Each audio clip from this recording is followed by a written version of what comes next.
Okay, selamat datang ke Okay guys, selamat datang ke Sembang Kacik Podcast. Hari ini kita ada tamu yang special iaitu pengguna setia Batu Belah Belaton, Encik Razak.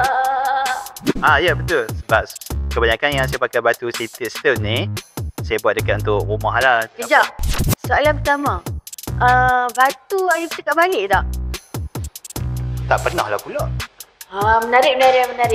Mungkin cik tak pakai sabun organik ke waktu nak cuci batu cik tu. Okey, soalan kedua. Batu cik tu pernah tukar colour ikut mood cik tak? Contohlah kalau cik tengah marah, batu tu seperti merah. Ataupun cik tengah tenang, dia jadi biru. Pernah tak?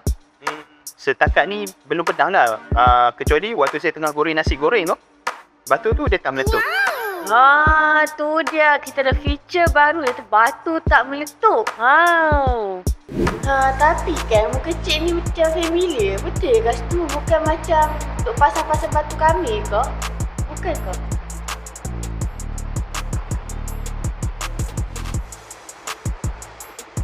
Tak apa. Janji pernah pegang batu kan?